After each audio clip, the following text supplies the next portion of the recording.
Bonjour. En 1988, le rabbi a posé une pierre Even Apina pour l'agrandissement de 770 Eastern Parkway, la maison, la synagogue du rabbi, pour l'agrandir. Les travaux ont commencé plus tard. Aujourd'hui, on va étudier une sikha que le rabbi a dit sur l'importance de 770 Eastern Parkway, la synagogue du rabbi. Comme on va voir, donc cette grande importance, cette particularité qu'il y a dans cette synagogue, encore plus que dans toutes les autres synagogues. Ce cours, cette sikha, ce discours est dédié à la mémoire d'un shaliach du Rebbe, qui malheureusement il est décédé hier, soudainement, la veille de Rosh Chodesh Adar Sheni Tafshin Tet 1779-2019, le Rav Yosef Hatwil, que son âme repose en paix. C'est incroyable encore qu'il y a encore des jeunes personnes, même des vieilles personnes qui quittent le monde alors que Mashiach doit déjà venir, et il faut que tout le monde vive à l'éternité, Be'ezrat Hashem, mais en attendant que son âme repose en paix, et qu'il demande pour tout le monde la venue de Mashiach, et que Dieu réconforte sa famille, Be'ezrat Hashem. Dans le prophète Yecheskel, il est écrit, va eilahem le migdash me'at. Dieu dit, j'étais pour le peuple, je vais être pour le peuple juif un petit sanctuaire, dans les terres que le peuple juif sont venus là-bas. Qu'est-ce que ça veut dire? C'est-à-dire que même en dehors d'Eretz Israël, dans les terres qui sont venus là-bas, c'est dans un endroit d'exil, c'est pendant l'époque de l'exil, mais il y a un Migdash Me'at, il y a un petit sanctuaire qui ressemble au grand Beth Hamikdash, au grand temple qu'il y avait à Yerushalayim, comme le Targum Yonatan, la traduction araméenne, donc sur le verset dans Yecheskel dit, c'est Tinyan de Bet Migdasha. C'est un deuxième du Bet Hamikdash, un deuxième degré, un deuxième niveau. Donc la Shrina était dans le Bet Hamikdash, la présence divine était dans le temple. Et elle a voyagé, elle est partie dans le Bet, dans ce Migdash, dans ce petit sanctuaire. C'est quoi ce petit sanctuaire?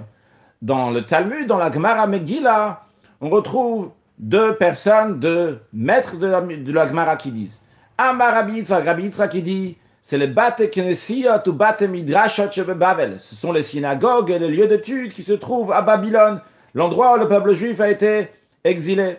Après, on a Rabbi Lazar qui dit, Elo, Bed Rabbeinu chez Babel, c'est la maison de notre maître qui est à Babel. Donc rappelons-nous de cette phrase-là, Bed Rabbeinu chez Babel, parce qu'on va le répéter dizaines de fois, Bed Rabbeinu chez Babel, la maison de notre maître qui est à Babel, qui est à Babylone.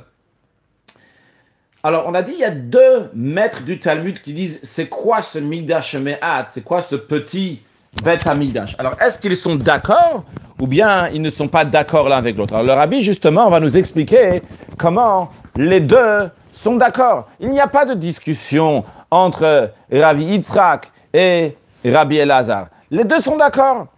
C'est-à-dire que même d'après Rabbi Elazar, tous les synagogues et tous les lieux d'études qui sont à Bavel sont appelés un Migdash Me'at, un petit sanctuaire. Et Rabbi Yitzhak aussi, il est d'accord que l'essentiel, la perfection de Migdash Me'at, de ce petit sanctuaire, c'est où? C'est à Bed Rabbeinu, dans la maison de notre maître. Voyons, l'expression de Rabbeinu, notre maître, pourquoi il est appelé notre maître? C'est parce qu'il enseigne la Torah au Talmud, il a des élèves. Et pourquoi il s'appelle Bed Rabbeinu, la maison de notre maître? C'est la maison dans laquelle il enseigne la Torah à ses élèves. Donc, cet endroit-là, c'est un Bet Midrash. Bet Midrash, c'est un endroit dans lequel on étudie la Torah. Si c'est un Bet Midrash, c'est aussi un Bet Knesset, un lieu de prière, dans lequel on se réunit, le maître et les élèves se réunissent pour faire la prière. Pourquoi? Parce que l'étude et la prière doivent être dans la même maison. C'est bien que ce soit dans la même maison. Si c'est Tzaïchiot, ça doit être dans la même maison, ici le Rabbi ramène. Comme dans la suite de la Gemara là-bas, on dit, avec Garsina Beknishta, que j'étudiais dans le Bet Knesset, dans la synagogue. J'étudiais dans l'endroit où je priais. Donc l'endroit de prière, l'endroit d'étude, c'est au même endroit. Donc Bet Rabbeinu, il a ses qualités aussi bien de Bet Midrash et de Bet Knesset, aussi bien de lieux dans lesquels on étudie, dans lesquels on prie. Donc ça, c'est dans tous les synagogues et dans tous les lieux d'études qu'il y a ce Migdash Me'at, c'est un petit sanctuaire. Mais il y a une qualité de plus dans le Bet Knesset et dans le Bet Midrash de Bed Rabbeinu. dans le synagogue, le lieu d'étude de Bet Rabbeinu, par rapport à tous les autres Bate Knesiot ou Bate Midrashot. On ne va pas traduire à chaque fois. Le Bet Knesset, c'est la synagogue. Le Bet Midrash, c'est le lieu d'étude. Bate Knesiot, c'est les synagogues. Le Bate Midrashot, c'est les lieux d'étude. Alors, qu'est-ce qu'il y a de particulier dans Bet Rabbeinu chez Bavel? Eh bien, le sage explique le verset Oev Hashem Sharet Tzion Mikol Mishkenot Yaakov, que Dieu aime les portes de Tzion plus que tous les demeures de Yaakov. Le Talmud, de quoi s'agit-il? Dieu, il aime les portes qui sont Tzion, dans le sens qui Mitsuyanim, qui sont particularisées, ils sont particuliers, spécifiés dans la halacha, dans la loi, plus que tous les autres demeures de Yaakov, tous les autres synagogues et lieux d'études. Quand il y a la halacha, il y a la loi tranchée, c'est encore mieux. Pourquoi? Il y a écrit que depuis le jour que le temple a été détruit, où est-ce que Dieu réside? C'est dans les 4 coudées de halacha. C'est une expression qu'on dit 4 coudées pour dire dans l'endroit où il y a la halacha, donc la loi est tranchée. Quand il y avait le Bet HaMikdash, lorsqu'il y avait le temple, eh bien à ce moment-là, il y avait juste à côté du temple le Lishkat Gazit, donc la loge, littéralement la loge avec des pierres taillées, c'est l'endroit dans lequel siégeait le Sanhedrin, le grand tribunal qui se trouvait là-bas. Et de là-bas sortait donc la Hora'a, l'enseignement qu'on tranchait, comment il faut se comporter, ça sortait pour le monde entier. Par contre, depuis que le temple a été détruit, alors avec eux, avec la Sanhedrin, avec le grand tribunal, c'est sûr qu'il y avait la Shrina et la présence divine. Maintenant, depuis que le temple a été détruit, eh bien, qu'est-ce que Dieu il a? Il a uniquement, entre guillemets, les 4 coudées de halacha. C'est un endroit fixe dans lequel sort la Hora'a, l'enseignement, comment se comporter les Anshe Haïr pour les gens de la ville. Et c'est la raison pour laquelle aussi que la prière s'associe à cet endroit-là particulièrement, parce que là-bas, Dieu il aime encore plus cet endroit-là. Et ça, c'est le sujet de Bet Rabbeinu. Bet Rabbeinu, c'est un endroit dans lequel il y a l'enseignement pour le monde entier, comment il faut se comporter. Et vu que ce Bet Rabbeinu, il a une qualité par rapport à tous les Bate Knesiot ou Bate Midrashot, c'est la raison pour laquelle que parmi tous les Bate Knesiot, tous les Bate Midrashot sont un Migdash Me'at, mais où est-ce qu'il est le Migdash Me'at essentiel? Ça, c'est le Bet Rabbeinu, ce Migdash Me'at, ce petit sanctuaire essentiel que Dieu donne au peuple juif, à la place du Migdash, du grand Bet HaMikdash qui était à Yerushalayim. C'est où? C'est à Bet Rabbeinu. Donc, ce que le Rabbi nous a expliqué ici dans le premier paragraphe, c'est qu'il n'y a pas de discussion entre Rabbi Elazar et Rabbi Yitzhak. Tout le monde est d'accord que tous les synagogues et les lieux d'études, c'est un Migdash Me'at, c'est un petit sanctuaire. Et tout le monde est d'accord que le Migdash Me'at essentiel, c'est où? C'est à Bet Rabbeinu. C'est Bet Rabbeinu. Le Rabbi va continuer à prouver que Rabbi Yitzhak et Rabbi Elazar sont d'accord. Et ce principe, que le Migdash Me'at, tous les synagogues et les lieux d'études sont un petit sanctuaire, et comment le Bet Rabbeinu, c'est le Migdash, c'est le temple essentiel. Au début de la Sugya, c'est-à-dire au début du sujet qui est traité dans la Gemara, dans Megillah, là-bas on parle donc de la Shrina, la présence divine qui réside dans le peuple juif pendant l'exil. Le Talmud nous dit, dans tout endroit que le peuple juif a été exilé, la Shrina, la présence divine se trouve. Ils ont été exilés en Égypte, la Shrina, la présence divine était avec eux. On ne va pas traduire aussi le mot Shrina, dorénavant Shrina, c'est un langage de Shochen qui réside, que Dieu réside dans le peuple juif. Donc, lorsque le peuple juif est parti en Égypte, il y avait la Shrina avec eux. Lorsqu'ils sont partis à Bavel, à Babylone, la Shrina était avec eux. Et le Talmud demande, mais Bavel Heicha, ok, c'est parti à Babylone, on veut une adresse, où? Alors Abaye répond, il dit, où est-ce que ça se trouve? Ça se trouve dans la synagogue de Hutzal. Donc c'était une ville qui s'appelait Hutzal. Et ça se trouve dans la synagogue qui s'appelle Shaf Veyativ. On va en parler dans la suite de cette expression de cette synagogue-là qui s'appelle Shaf Veyativ, qui est dans la ville de Nehardea. Et il souligne, Abaye dit, attention, ne dis pas que la Shrina se trouve ici et ici, mais elle se trouve des fois ici et des fois ici. C'est-à-dire, elle n'est pas dans les deux synagogues, elle est dans une ou bien dans l'autre. Alors, expliquons qu'est-ce qu'on est en train de nous dire ici. Tout d'abord, qu'est-ce que ça veut dire quand on dit Shrina Imahem, la présence divine est avec eux même en exil? L'explication, elle est qu'il y a un dévoilement de Shrina dans des endroits particuliers, un dévoilement comme celui qu'il y avait dans le Bet HaMikdash, dans le Mishkan, dans le Bet HaMikdash, dans le tabernacle que les Juifs avaient dans le désert, dans le Mikdash, dans le temple, que les Juifs ont construit à Jérusalem. Et cet endroit-là, cet endroit où il y a la Shrina, où est-ce que c'est? C'est dans les Bate Knesiot ou Bate Midrashot, qui sont appelés un Migdash Me'at, comme on vient de le voir Ce qu'on a vu avant, c'est ce qui est à la suite de que le début du Talmud nous a dit, le début du sujet de Talmud qui nous disait que la Shrina, la présence divine, est avec eux. Maintenant, lorsque dans la suite du Talmud on dit où est-ce qu'il se trouve à Bavel, on dit dans la synagogue de Hutzal, dans la synagogue de Shaf Veyativ qui se trouve à Nehardea. Qu'est-ce qu'on voit? On voit ça, c'est des endroits qui sont particuliers à Bavel. C'est pas dans tous les endroits de Bavel. Pourquoi? La Shrina, elle trouve de partout. Seulement quoi? Parce que dans ces endroits-là, à Hutzal et à Shaf Veyativ, dans ces synagogues-là, eh bien, la Shrina, la présence divine, elle est encore plus que ce qu'il y a dans les autres synagogues. C'est un endroit dans lequel c'est remarquable que la Shrina se trouve là-bas. Et encore plus que ça, il vient nous dire, Abba, il ne dit pas Hutzal et Nehardea. Il nous dit, il y a un endroit, Echad et Yachid Umeyuchad, qui est unique, qui est exceptionnel, dans lequel là-bas se trouve la Shrina, comme elle était dans le Migdash, dans le temple qu'il y avait à Jérusalem. Le Hamakom Asherif Harashem, l'endroit qu'Hachem a choisi. Et c'est pour ça qu'Abaye souligne ne dit pas qu'elle se trouve ici et ici. Ça se trouve dans un seul endroit. Et ça, cette idée-là que ça se trouve, que la Shrina a voyagé, la même Shrina qu'il y avait dans le Migdash, dans le temple, elle voyage, elle va dans un Beth Knesset, dans une synagogue particulière, ça s'exprime aussi dans le nom de la synagogue de Shaf Veyativ. Qu'est-ce que veut dire Shaf Veyativ? Shaf, ça veut dire qui a voyagé. Veyativ, il s'est installé. Qui a voyagé? C'est le Migdash.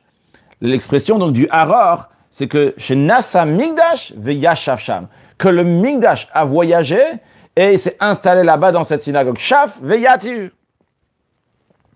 Et d'ailleurs, cette synagogue-là, cette synagogue de Shaf Veyativ, c'est comme le commentaire de Rashi le ramène dans plusieurs endroits du Talmud, qu'elle a été construite par Yechonia, des gens qui sont venus avec lui dans l'exil, donc ils ont été exilés de Eretz Israël, et ils ont pris des pierres d'Israël, des pierres de Yerushalayim, et ils ont construit avec cette synagogue.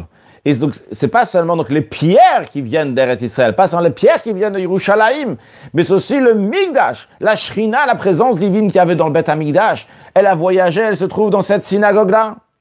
Et dans cet endroit-là, pas dans un autre endroit. Et qui remplace donc la Shrina qu'il y avait dans le Beth Hamikdash. Donc on comprend, ça c'est ce qui est écrit au début de la Gemara, au début de la Sugya du sujet discuté là-bas dans le traité Megillah, que la Shrina est avec eux, et la Shrina voyageait avec le peuple juif à Bavel, elle se trouve dans cette synagogue-là. Donc quand on parle après dans la suite du Talmud, lorsqu'on nous parle, donc il y a Migdash Me'at, ces petites synagogues, c'est pas une petite synagogue, c'est un Migdash Me'at, c'est un petit temple. C'est dur, c'est pas la traduction exacte en français. Ce Migdash Me'at, Migdash c'est un temple, Me'at c'est un peu, on peut dire un temple un peu, c'est ce petit temple. Eh bien, aussi en ce qui concerne les petits temples qui sont discutés dans la suite, les Bate Knesiot ou Bate Midrashot chez Bavel, il y a parmi tous ces Bate Knesiot ou Bate Midrashot, il y a l'endroit essentiel qui a la place de l'endroit du Migdash qui est à Yerushalayim. Et où est-ce que c'est cet endroit-là? C'est le Bed Rabbeinu chez Bavel, donc lequel le Migdash a voyagé et s'est installé là-bas. Donc, pour l'instant, ce que nous avons vu dans le premier et deuxième paragraphe, c'est que la Shrina, la présence divine qu'il y avait dans le Migdash, dans le temple, elle a voyagé avec le peuple juif. Et où est-ce qu'elle se dévoile? Essentiellement, c'est où? C'est dans l'endroit, dans une seule synagogue, et dans Bed Rabbeinu Shebebal, c'est-à-dire dans Bed Rabbeinu Shebebal, dans la maison du Rav, du peuple juif, qui se trouve à Bavel, en Babylone, avec le peuple juif en exil. Dans le troisième paragraphe, le Rabbi nous rajoute Ve'od ve'ikar, encore un point essentiel. Encore un point essentiel, c'est en plus du fait qu'aujourd'hui, pendant l'exil, il y a une particularité dans ce Bed Rabbeinu Shebebal. Mais le Rabbi nous dit que cette particularité ne s'arrête pas seulement maintenant, pendant l'époque de l'exil, mais continue aussi lorsque Atidim Leigel, lorsque ça va arriver, la Geoula, la délivrance, ça va continuer, cette particularité encore plus. Comment ça? Dans la suite du Sugya, du sujet traité dans le Talmud, dans Megillah, on nous dit que lorsque le peuple juif donc, va être délivré, eh bien, les Bate Knesiot et Bate Midrashot chez Bavel, les synagogues et les lieux d'études qui sont à Babylone, ils vont être fixés en Eretz Israël, en Terre Sainte. Alors, tout d'abord, clarifions. Quand on parle donc que cette Shrina, la présence divine, se trouve donc avec le peuple juif là où ils sont, c'est uniquement pendant l'époque où les Juifs se trouvent en exil. Donc, ils ont un Migdash Me'at, un petit temple, Ba'arat, Sotasher Ba'osham, dans les endroits, dans les terres qui sont arrivés là-bas. Mais c'est uniquement pendant l'exil. Une fois qu'il y aura la Géoula, la délivrance, on va dire plusieurs choses ici. Une grande partie, donc c'est le Maharsha, le commentaire du Maharsha, donc qui est à la fin des Gemarot du Talmud qui explique ça. Le Rabbi rajoute quelques détails. Qu'est-ce qu'il dit le Maharsha donc? Que va revenir la Shrina, la présence divine, va repartir à Yerushalayim. Elle est là-bas en exil. Mais lorsque il y aura la délivrance, bien la présence divine va repartir à Yerushalayim et ne va plus rester dans l'endroit où se trouve le peuple juif. Et le Rabbi explique, c'est-à-dire que la Shrina en dehors de Eretz Israël, dans lequel se trouvait le Migdash Me'at, c'est uniquement quand il y a le Migdash Me'at qui est là-bas. Mais lorsque le Migdash, le temple va partir, va s'enlever de là-bas, va être fixé en Eretz Israël, il n'y aura plus la Shrina, ne reste plus après dans cet endroit-là. Et le Maharsha explique, c'est la raison pour laquelle que dans le Midrash, il y a écrit que dans les temps futurs, Yerushalayim, la ville de Jérusalem, le temple, va être grand comme la ville de Jérusalem. Quelle est l'explication? Le Maharsha dit, parce qu'à Yerushalayim, qui sera reconstruit dans les temps futurs, eh bien, il y aura Chubrala, le Migdash Yardav, sera rattaché au Bet Hamikdash, tous les synagogues qu'il y avait Be'olam Hazeh dans ce monde-là, c'est dans l'époque actuelle. Le Rabbi ne ramène pas cette partie du Maharsha, mais j'aimerais la partager avec vous. Donc le Maharsha ramène le verset Om dotay uragleinu bisharayich Yerushalayim, que nos pieds se trouvaient dans les portes de Yerushalayim. La suite du verset, c'est Yerushalayim abenuya kirche chubra la yardav. Yerushalayim reconstruite, une ville qui est chubra, qui était rattachée ensemble. Et le Maharsha, il explique que chubra la yardav, chubra, c'est dans le langage de chibur, donc il s'est rattaché. Qu'est-ce qui est rattaché là-bas à Yerushalayim? C'est que tous les synagogues et tous les lieux d'études, ils sont rattachés. Tous les synagogues et lieux d'études. Et c'est d'ailleurs la raison pour laquelle que dans l'endroit où on se trouve, le Rabbi va le ramener dans quelques instants, on le répétera, que c'est dans l'endroit où on se trouve maintenant, Omdot ayura glenu bisharayich, Yerushalayim. Maintenant déjà, quand tu es dans une synagogue et dans un lieu d'études, tu as déjà les pieds à Jérusalem, parce que cette synagogue, cet lieu d'études va être rattaché au Bet Hamikdash, au temple, et donc, ce sera une seule chose, tu seras rattaché au Bet Hamikdash, au temple. Donc déjà maintenant, tu es déjà rattaché au temple à travers cette synagogue et lieu d'études. Continuons le texte, donc que le Rabbi ramène ici dans la Sikha, qui est aussi donc du Maharsha, il y a écrit le verset, il dit, va viotim el akochi vesimartim bevet filati, je vais les amener à mon mont, au mont qui est saint, donc au mont du temple, et je vais les réjouir dans ma maison de prière. Et la suite du verset, la fin, il y a écrit, car ma maison, ikarel chol ha'am, sera une maison pour toutes les nations. Qu'est-ce que c'est ça pour toutes les nations? Alors, le Bet Filati, ma maison de prière, donc il fait référence au Bet Hamikdash, au troisième temple, eh bien, va être une maison de prière pour toutes les nations. Pourquoi une maison de prière pour toutes les nations? Qu'est-ce que ça veut dire ici pour toutes les nations? C'est vrai que dans le sens littéral, on traduit, donc le Cholam, c'est pour toutes les nations, c'est-à-dire pour toutes les nations vont venir, comme on verra d'ailleurs, le Rabbi va ramener à la fin de la Sikha plusieurs versets sur ça. Mais le Rabbi nous ramène ici l'explication du Maharsha qui dit que tous les synagogues qui sont dans Eretz Ha'am, qui sont dans la terre des nations, eh bien, ils vont être fixés, rattachés au Bet Hamikdash lorsque Mashiach va venir. Donc ça sera une bête filat, une maison de prière, le cholam de synagogue de toutes les nations. Donc, basé sur ça, on comprend encore plus la particularité du Migdash Me'at, du petit temple, de ce petit temple, puisque à Yerushalayim, reconstruit donc dans les temps futurs, vont être rattachés tous les synagogues et tous les lieux d'études qui existent aujourd'hui. Donc le Maharsha conclut, il se trouve que maintenant déjà en exil, la synagogue, c'est l'endroit du Bet Hamikdash des temps futurs. Le Rabbi souligne ça, Makom Hamikdash Gouf et de la Hatid, ça même, c'est l'endroit du temple des temps futurs. Bien, donc ça c'est ce que le Maharsha explique. Le Rabbi rajoute, maintenant explique, il dit que quand on va rattacher tous les synagogues et tous les lieux d'études avec le Bet Hamikdash, lorsque Mashiach va venir, comment ça va se passer? Quelle synagogue va être le plus proche, rattachée au Bet Hamikdash? Le Rabbi nous dit, c'est sans aucun doute, c'est les synagogues dans lesquelles il y avait plus de shrina, de présence divine, comme par exemple la synagogue de Hutzal, de la ville de Hutzal, ou la synagogue de Shaf Veyatir, qui se trouvait dans la ville de Nehardea, la synagogue de Bet Rabbeinu Shebebavel. Eux, ils vont être rattachés encore plus au Bet Hamikdash. On dit rattachés, c'est-à-dire collés sur le sens littéral. Et à travers eux, à travers ces synagogues qui étaient donc un Migdash Me'at, un petit sanctuaire, donc en exil au peuple juif, à travers eux vont être rattachés au Bet Hamikdash tous les autres synagogues et tous les autres synagogues de Eretz Ha'amim, de la terre des nations, vont être rattachés. Mais à travers qui? À travers ces synagogues-là qui sont, entre guillemets, une centrale pour tous les autres. Donc, ici, dans ce troisième paragraphe, chapitre, Seif Gimel, le Rabbi nous a rajouté encore une particularité à Beth Rabbeinu Shebebavel, donc une qualité qui n'est pas seulement donc, actuellement pendant l'exil, qui est donc on a la Shrina qui réside là-bas, mais encore une deuxième qualité, même lorsque Mashiach va venir, où est-ce que va se trouver ce Beth Rabbeinu Shebebavel? Il va se retrouver encore plus proche du Beth Amikdash, pas juste encore plus proche, il va être collé au Beth Amikdash et à travers lui, il va rattacher tous les autres synagogues du monde entier. Seif Dalet, le Rabbi nous rajoute encore un point, encore une particularité, une ou deux particularités dans le Migdash, encore une chose dans ce Beth Rabbeinu Shebebavel.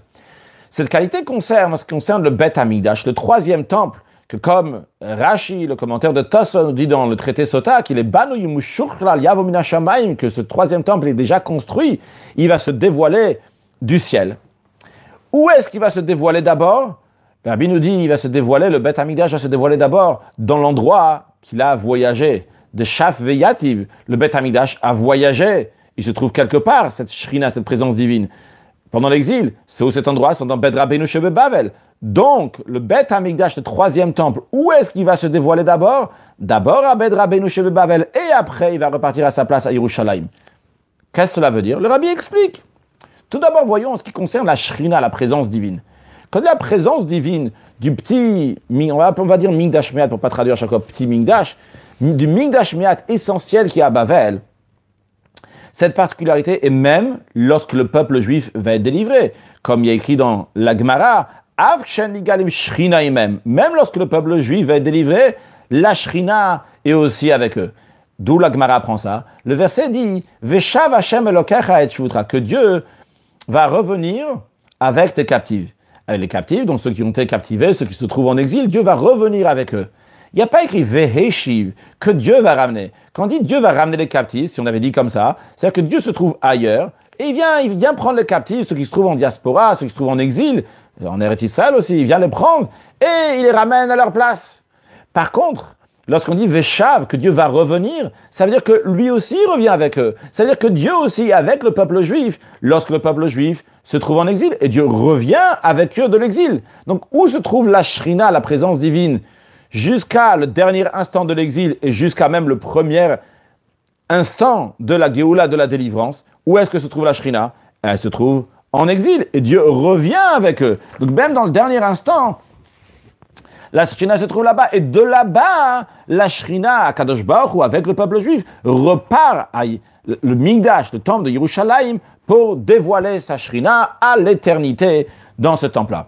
Alors réfléchissons, le Rabbi nous dit, puisque Dieu il revient avec eux de l'exil, d'où il revient avec eux de l'exil? Dans l'endroit de la Shrina. Où se trouve cette Shrina? Dans le Migdash Me'at, donc dans Beth Rabbeinu Shebebavel, que là-bas le Migdash avait voyagé. Donc dans cet endroit-là, dans Beth Rabbeinu Shebebavel, là où se trouve la Shrina jusqu'au dernier instant de l'exil, c'est là qu'il va commencer, c'est là que va se faire la Geoulat Shrina, la délivrance de la Shrina, où elle commence, dans l'endroit où la Shrina est en galoute, où elle est en exil.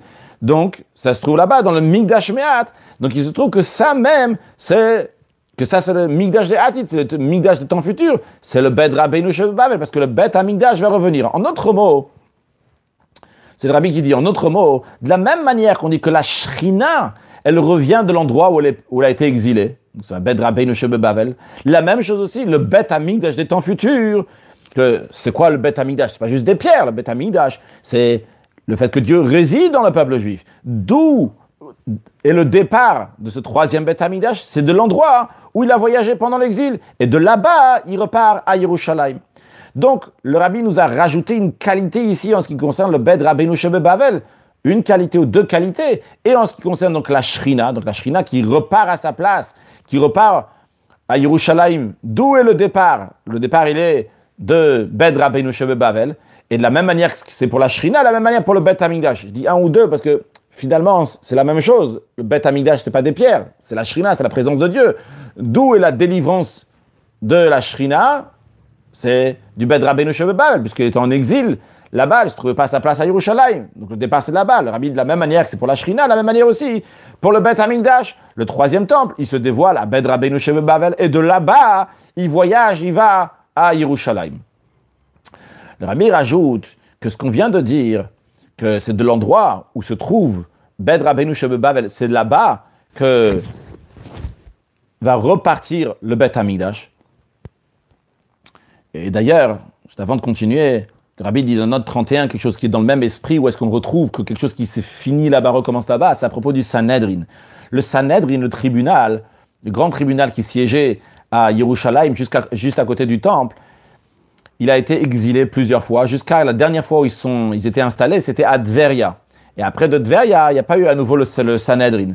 Et le Rambam dit que où est-ce que ça va reprendre le Sanhedrin, le grand tribunal? Eh bien, ça va reprendre là-bas, à Tidin Larzotrila, là-bas à Tveria, l'endroit où ils étaient à la fin, c'est là-bas qu'ils vont repartir le Sanhedrin, le grand tribunal. Et après, de là-bas, ils vont repartir à leur place, à Yerushalayim, à côté du Beth Amikdash. Donc c'est la même chose aussi pour l'idée donc du Beth Amikdash. Donc revenons à ce que l'on était en train de dire tout à l'heure, que le rabbi rajoute que cette idée-là, on peut la trouver aussi en allusion dans l'expression du Rambam. Lorsque le Rambam il parle dans les lois du Melech HaMashiach, les lois du roi Mashiach, il dit, parmi les critères de Mashiach, il dit Uban Amikdash bimkomo, que Mashiach va construire le temple à sa place. A priori, qu'est-ce que le Rambam vient nous souligner en disant que la construction du temple va être à sa place? C'est vrai que dans le sens simple, on peut dire qu'on a besoin de savoir si c'est vraiment Mashiach. Eh bien, on sait, si c'est exactement l'endroit du Beth Amikdash, qui sait que c'est le Mashiach. Mais pourquoi il y a besoin de souligner Bimkomo à sa place? Et d'un autre côté, le Rambam, il avait qu'à dire, au Ban Amikdash, Yerushalayim, qu'il a construit le Beth Amikdash à Yerushalayim. Pourquoi il a besoin de dire qu'il a construit le Mikdash à sa place? Alors, Rabbi dit, ici, le Rambam nous fait une allusion que quand on dit il a construit le Mikdash à sa place, il ne s'agit pas ici de la place à Yerushalayim, en effet. À sa place, dans l'endroit où il se trouve pendant l'exil, dans le Beth Rabbeinu Shebebavel, comme dans la suite, le Rabbi va expliquer que le Rav qui se trouve à Bavel, c'est lui le Mashiach de la génération. Et c'est la raison pour laquelle, que le Rambam dit Ban Amikdash bimkomo, ici ça fait allusion à quoi? Qu'il a construit un temple à sa place, à l'endroit dans lequel il se trouve actuellement, il est encore à Bavel. Ça fait partie aussi des critères du Mashiach, quand il se trouve encore en exil. Que dans l'exil là-bas, il attend pour délivrer le peuple juif, comme il dit, Rabbi Shua ben Levi, il a demandé au prophète Élie où est-ce que se trouve le Mashiach, il a dit, il se trouve à la porte de Rome, et là-bas, donc il attend de délivrer le peuple juif, c'est-à-dire que le Mashiach, il est dans l'endroit où le peuple juif est exilé, et il attend impatiemment de délivrer le peuple juif, et la Shrina aussi, de délivrer la Shrina de l'exil. Et donc, même quand le Mashiach, il est encore là-bas, il attend donc de délivrer le peuple juif, là-bas, il construit un Mikdash Me'at, Mikdash Me'at, qui est une ressemblance au Mikdash qui est à Yerushalayim, dans l'idée de la synagogue Shaveyativ qui a voyagé, que le Mikdash a voyagé là-bas. Et pourquoi il construit cette synagogue? En tant que préparation au Mikdash des temps futurs qui va se dévoiler là-bas. Et de là-bas, il va repartir avec Dieu, le peuple juif va repartir à Yerushalayim.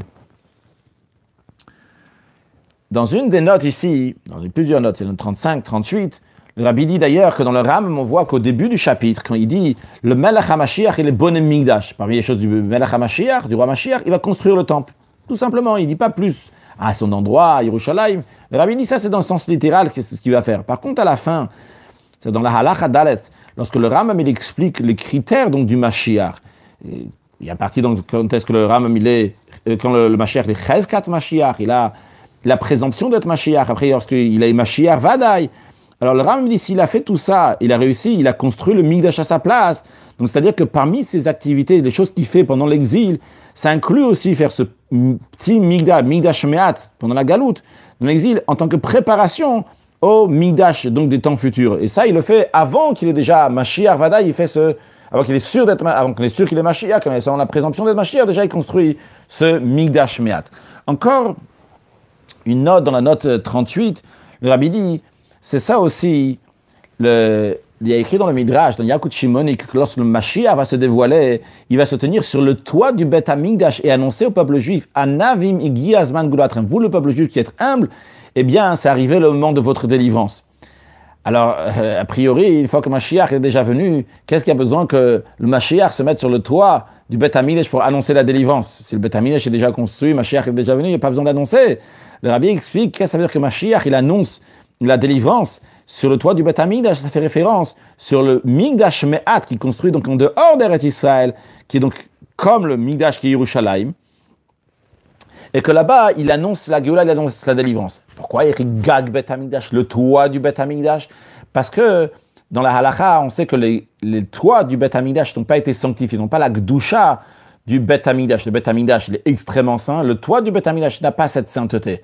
Alors quand on dit qu'il se tient sur le toit du Beth Amikdash, le toit du Beth Amikdash fait référence quand il se trouve en dehors d'Eretz Israël, lorsque Mashiach, donc avant d'arriver à Yerushalayim, il se trouve encore, donc Bechazkat Mashiach, dans les critères, donc avant qu'il soit dévoilé, et qu'il se trouve, qu'il a construit donc un Migdash Me'at en dehors d'Eretz Israël, et que là-bas, il se trouve sur le toit, dans le sens, dans un endroit qui est moins kadosh, qui est moins saint que la Gdusha d'Eretz Israël, donc il se trouve en Chutz La'aretz, il se trouve en dehors d'Eretz Israël.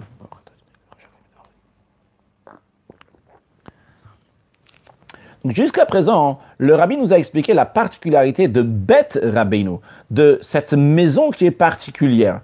Maintenant, à partir de ces faits, le Rabbi va nous expliquer maintenant la qualité de Beth Rabbeinu chez Bavel, non pas seulement par rapport au Beth, à la maison de Rabbeinu, mais par rapport à Rabbeinu, par rapport au Rav qui se trouve là-bas, dans cette synagogue, dans cet lieu d'étude, dans cet endroit dans lequel la lumière sort dans le monde. Quand on dit Beth Rabbeinu, Rabbeinu tout court, c'est le Rav de tout le peuple juif. C'est le Nasi Ador, le chef de la génération. C'est lui qu'on dit Rabbeinu chez Bavel, le maître qui est à Bavel. C'est le maître de tous les juifs de l'exil. Et d'ailleurs, dans la note 40, le Rabbi ramène que quand on dit Rabbeinu chez Bavel, le commentaire de Rashi l'explique. De qui s'agit-il? Il s'agit de Rav. Juste pour information, Rav, il y avait plusieurs générations de Amoraïm, des maîtres du Talmud. Rav, on faisait partie de la première génération. Donc, il s'appelait Rav tout court. Il appelait Rav. On n'appelle pas Rav si ou Rav ça, Rav tout court. Et d'ailleurs, ça correspond à Rabbi en Eretz Israël. En Eretz Israël, il y avait, à l'époque, donc, il y avait Rabbi Yehuda Anassi, qui était appelé Rabbi tout court. Et à Bavel, il était appelé Rav tout court. Et les deux, ça correspond l'un à l'autre. En tous les cas, donc on parle ici, quand on dit Beth Rabbeinu, c'est la maison de Rav, donc de Rav tout court, le chef de la génération, donc Nasi Ador. Quand on dit Nasi Ador, le chef de la génération, c'est pas encore une personne de la génération. Hanasi ou Akol. Rashi nous explique dans Parashat Rukat que Nasi, le chef de la génération, c'est toute la génération. Donc quand tu dis Nasi, le chef de la génération, en vérité, ça fait référence à toute la génération. Alors, basé sur cela, que Rabbeinu, c'est le Rabbi tout court, c'est le Nasi Ador, et ce qui est le chef de toute la génération. Voyons maintenant la particularité de ce Beth Rabbeinu. Mais tout d'abord, quand on parle de la Shat Ashrina, que la Shrina, la présence divine, réside dans le Beth Amikdash, qu'est-ce qu'elle réside dans le Beth Amikdash? C'est pas juste qu'elle vient résider dans le Beth Amikdash, mais c'est dans le peuple juif qu'elle vient résider. Parce que le peuple juif a une qualité exceptionnelle dans l'esprit de ce que le Zohar dit, Israël ve'kut shabri kulachat, que le peuple juif et Dieu sont une seule chose. Et on voit d'ailleurs, il y a écrit Ve'asulim migdash ve'shachanti betocham. Vous allez faire un sanctuaire, je vais résider dans eux. Il y a écrit, vous allez faire un sanctuaire au singulier, mais il y a écrit, je vais résider dans eux, dans eux. C'est au pluriel. Il n'y a pas écrit betocho dans lui, parce que Dieu vient dire, je réside dans eux, c'est dans le peuple juif. Donc quand on dit que la Shrina, elle est dans le Beth Amikdash, qu'est-ce que ça veut dire dans le Beth Amikdash? C'est dans le peuple juif que la Shrina, elle est là. De la même manière aussi, quand on parle de la Shrina qui se trouve en exil avec le peuple juif, quand la Gemara, elle dit Bavel Eicha, ou c'est où l'adresse, où est-ce que ça se trouve dans Bavel, on répond dans telle synagogue, etc., c'est dans le Migdash Me'at. Eh bien, c'est pour qui? C'est pour le peuple juif. D'ailleurs, comme on voit au début du sujet, lorsque Talmud il en parle, il dit viens voir Kamachaviv in Israël, comme le peuple juif est chéri. Que partout où ils sont exilés, Dieu est avec eux, Shrina Immaen, la Shrina est avec eux, donc on souligne donc le peuple juif. Donc on voit de la même manière que dans le temple, la Shrina, elle est là. Pourquoi? Parce que le peuple juif se trouve ici. De la même manière aussi en Galout, en exil. La Shrina va dans Migdash Me'at, pourquoi? Parce que le peuple juif se trouve là-bas. Et non seulement ça, mais le dévoilement de la Shrina dans le Beth Amikdash, dans le temple, c'est pourquoi? C'est parce que tout le peuple juif se rassemble là-bas. C'est pas juste parce que les juifs sont là-bas, c'est tout le peuple juif qui est là-bas. Comme il y a écrit, Kol Israël, quand tout le peuple juif vient voir Hachem dans l'endroit que Dieu il a choisi. C'est dans le temple. De la même manière aussi, dans ce qui concerne les Bate Knesiot ou Bate Midrash, dans les synagogues et les lieux d'études. Pourquoi il y a la Shrina qui vient là-bas? Parce que là-bas, se rassemblent 10 juifs. Lorsque se rassemblent 10 juifs, à Kol Be'asara Shrina Shaya, la Shrina réside à chaque fois qu'il y a 10 juifs. Et d'ailleurs, comme l'Admor HaZakan dit dans Tanya, que même si il n'y avait pas, ils ne sont pas en train d'étudier la Torah, juste il y a 10 juifs qui sont là-bas, eh bien, il y a la Shrina qui vient à tel point qu'un ange, il aurait une grande crainte de se tenir là-bas, tellement qu'il y a une si grande Shrina, une si grande présence divine. L'Admor HaZakan dit, c'est totalement annulé devant cette grande présence divine, le fait qu'il y a 10 juifs. En tous les cas, qu'est-ce qu'on voit lorsque les juifs se rassemblent? Il y a la Shrina qui vient. D'ailleurs, c'est la raison pour laquelle que les synagogues et les lieux d'études qui sont à Bavel sont appelés à Migdash Me'at, c'est-à-dire qu'ils sont un peu. Pourquoi un peu? Parce que dans le Bet HaMikdash, dans lequel se rassemblaient tous les juifs, alors il y avait Klalut HaShrina, il y a toute la Shrina qui est là-bas. Cette Klalut HaShrina qui est appelée d'ailleurs Knesset Israël. L'assemblée du peuple juif, la source du peuple juif qui est ici-bas, c'est la Shrina. Donc quand il y a tout le peuple juif, il y a Klalut HaShrina, il y a la Shrina en général. Par contre, lorsqu'il s'agit d'une synagogue, un lieu d'étude dans les terres que le peuple juif, les pays dans lesquels le peuple juif sont arrivés là-bas, dans chaque pays, dans chaque ville, dans lequel se rassemblent 10 juifs, alors vrai, il y a la Shrina qui vient, mais vu qu'il y a juste un groupe de juifs qui se rassemblent, eh bien, il y a une partie de la Shrina qui est là, il y a une partie du peuple juif qui est là-bas, donc il y a une partie de la Shrina qui est là-bas. Ah, ben c'est sur ça on comprend la particularité de Bet Rabbeinu Shebebavel. Le Bet Rabbeinu Shebebavel, c'est l'endroit fixe de qui? Qui est-ce qui habite là-bas dans cette Bet Rabbeinu Shebebavel? C'est qui? C'est le Nasi Ador, le chef de la génération. On a dit que Hanasi ou Akol, le chef de la génération, c'est toute la génération. Donc dans le Nasi du peuple juif, il y a tout le peuple juif qui est là-bas. Donc, vu qu'il y a tout le peuple juif qui est là-bas, il y a aussi Klalut HaShrina, il y a toute la Shrina aussi, toute la présence divine qu'il y avait là-bas. C'est pas juste une partie du peuple juif, et s'il y a seulement une partie du peuple juif, donc il y a une partie de la Shrina seulement qui va se dévoiler. Non, mais c'est comme le Bet HaMikdash, comme le temple. Dans le temple, il y avait toute la Shrina qui était là-bas, et justement, le Mikdash a voyagé, il s'est installé là-bas dans Bet Rabbeinu Shebebavel. Et de Bet Rabbeinu Shebebavel, de cette synagogue, de là, cette maison, va après la Shrina, la présence divine, va aller dans toutes les synagogues, tous les lieux d'études, dans les pays dans lesquels le peuple juif se trouve. De la même manière que dans le Bet HaMikdash, de lui, la lumière sort dans le monde entier. De la même manière, de Bet Rabbeinu Shebebavel, de cette synagogue, et bien par d'elle sort la Shrina, va dans le monde entier. Rabbi rajoute que la maison du Nasi Ador, donc on a dit le chef de la génération qui inclut toute la génération, c'est comme Talpiot. À propos du temple, le Talmud, il y a écrit le verset, il dit que c'est Talpiot, et le Talmud dit qu'est-ce que ça veut dire Talpiot? C'est tel, un tas littéralement, un monticule, mais ça veut dire la montagne, dans lequel tous les bouches pillotent, les bouches, Talpiot, le montagne dans lequel tous les bouches se tournent vers là-bas. Donc c'est dit à propos du Bet HaMikdash. Le Rabbi dit la même chose aussi, en ce qui concerne le Bet Rabbeinu Shebebavel.